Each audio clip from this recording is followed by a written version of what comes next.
जय श्री कृष्णा। मित्रों, यूपी के इटावा में जो घटना घटित हुई है, उस घटना को एक राजनीतिक मोड़ राजनीतिक पार्टियों के द्वारा देने की भरपूर कोशिश की जा रही है। हमारे लिए किसी भी राजनीतिक मुद्दे से बढ़कर, वोट बैंक से बढ़कर राष्ट्रीय हित है। हम राष्ट्रीय हितों के लिए ही अपने प्रयास करेंगे। ऐसे सभी मुद्दे जो राष्ट्र के प्रगति में बाधा बनते हैं, बाधक हैं, उनको हम सिरे से नकार देंगे। यूपी में जो भी घटनाकांड हुआ वो एक स्थानीय घटना थी। अगर उसको इतना मीडिया कवरेज नहीं दिया जाता, राजनीतिक पार्टियों के द्वारा उस पर इतना फोकस नहीं किया जाता, तो शायद वह इतना बड़ा मुद्दा नहीं बनता। व्यासपीठ से कथावाचक जो हैं वहां के मुकुटमणि जी, मुकुटमणि एक विशेष समुदाय से थे, विशेष वर्ग से थे। इसको मुद्दा बनाया गया जानबूझ करके राजनीतिक पार्टियों के द्वारा अपने वोट बैंक को साधने के लिए। ये संपूर्ण भारतवर्ष से देख भी रहा है। धन्यवाद है यूपी पुलिस का, जिसने समय रहते इसको अपने कंट्रोल में कर लिया। अब यहां से एक नया विषय जन्म लेता है।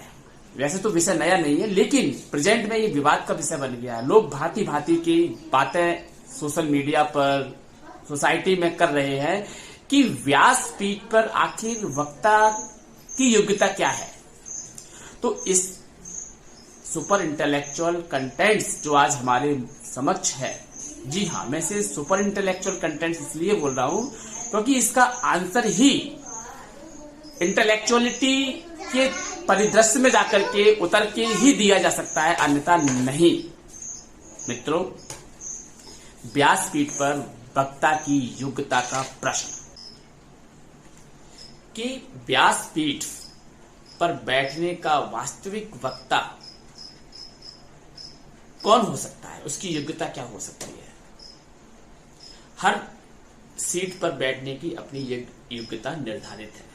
मान लीजिए अगर कोई पद है, कोई कलेक्टर है, किसी जिले का कोई कप्तान है या और कोई ऊंचा पद है, प्रत्येक पद के लिए अपनी एक योग्यता निर्धारित है। ऐसे ही व्यासपीठ पर बैठने की भी योग्यता निर्धारित है। अब इस योग्यता का हम पता कैसे लगाएं कि ये योग्यता है क्या। तो इस योग्यता के बारे में वही व्यक्ति बता सकता है जिसने ठीक से शास्त्रों का, वेदों का, धर्मशास्त्रों का, भारतीय दर्शन का अध्ययन किया हो, जो भारतीय दर्शन को, इंडियन फिलॉसफी को ठीक ठीक से जानता हो। व्यासपीठ पर वक्ता का जो उद्देश्य है वो सिर्फ देने का है, लेने का नहीं। उसे कुछ नहीं चाहिए। कारण व्यासपीठ पर बैठने वाला वक्ता, उसकी पहली योग्यता कि वह ब्रह्मनिष्ठ व्यक्ति होगा। ब्रह्मनिष्ठ का मतलब होता है कि वह ब्रह्म को जानने वाला होगा। जिसने ब्रह्म को जान लिया है वही व्यक्ति वास्तविक रूप से व्यासपीठ पर बैठने का अधिकारी है। जिसकी वृत्ति ब्रह्मकार वृत्ति है, ऐसा व्यक्ति, ऐसा वक्ता ही व्यासपीठ का योग्य अधिकारी है। और ऐसे ही व्यक्ति के मुख से हमें श्रीमद् भागवत महापुराण जैसे ग्रंथ का श्रवण करना चाहिए। यदि कोई वक्ता व्यासपीठ पर बैठ करके किसी प्रकार की कोई दक्षिणा या कोई चीज या कोई वस्तु ग्रहण करता है, तो ये व्यासपीठ के अनुकूल नहीं है। अगर आपको दक्षिणा ग्रहण करनी है तो आप यज्ञ कीजिए, कर्मकांड और भी बहुत से व्यासपीठ से अलग जितने भी कर्मकांड हैं, आप वहां आचार्य के तौर पर आप उसे ले सकते हैं, ग्रहण कर सकते हैं, वो आपका अधिकार है। लेकिन व्यासपीठ पर ये सब चीजें नहीं चाहिए। क्या दोगे आप व्यासपीठ के वक्ता को? जिसने सब कुछ छोड़ा है। अब आते हैं ब्रह्मकार वृत्ति। ये ब्रह्मकार वृत्ति क्या होती है मित्रों?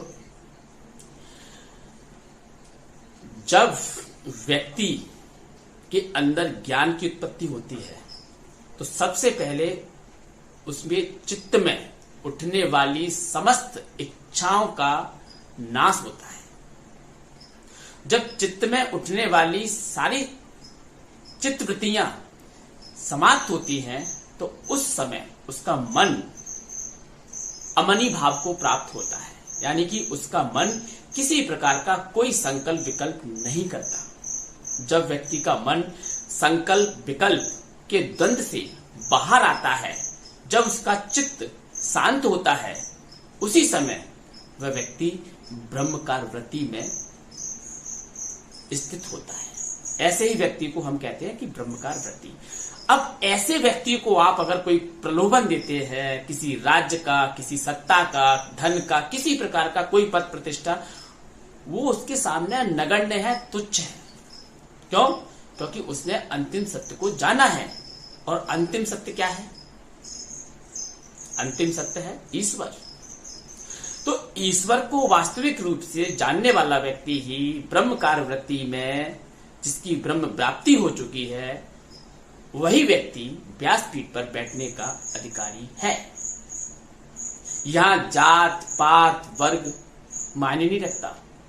जब व्यक्ति को ब्रह्म ज्ञान की प्राप्ति होती है, जब वह ब्रह्म ज्ञान में स्थित होता है, तो वह सामान्य व्यक्तियों से ऊपर उठ जाता है, ऑटोमेटिकली उठ जाता है। ये वेद का उद्घोष है, ये शास्त्रों का उद्घोष है, ये प्रमाणित है।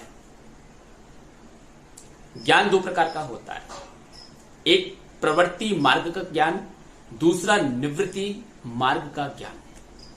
प्रवृत्ति मार्ग के ज्ञान के अंतर्गत आप संसार का लोकाचरण सिद्ध कर सकते हैं, लोकाचरण की सिद्धि कर सकते हैं। इस लोक में, इस जगत में आप सब कुछ सिद्ध कर सकते हैं।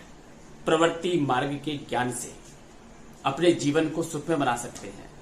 लेकिन वही दूसरा ज्ञान है जिसे हम कहते हैं निवृत्ति मार्ग का ज्ञान, अर्थात इस पंच महाभूत के भौतिक कलमश से मुक्त ज्ञान, पदार्थ से परे का ज्ञान, पंच महाभूतों से परे का ज्ञान, उसे कहा जाता है निवृत्ति मार्ग का ज्ञान।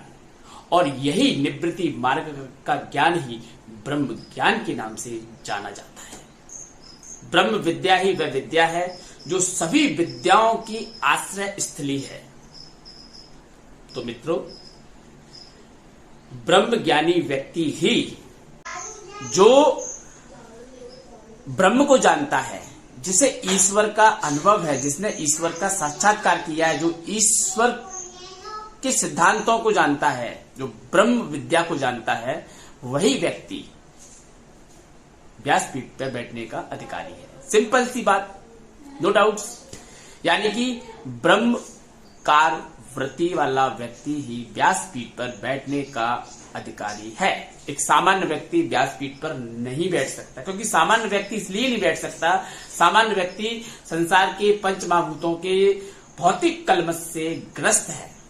और भौतिक कलमश के प्रभाव में जो व्यक्ति होगा, जिसके मन में संकल्प विकल्प की अभी इच्छाएं उठ रही हैं, जिसकी चित्तवृत्ति शांत नहीं हुई है, जिसके मन में शांति नहीं है, जिसका मन स्थिर नहीं है, ऐसा व्यक्ति भला क्या ज्ञान का उपदेश कर पाएगा? तो इसलिए कहा जाता है कि ऐसा व्यक्ति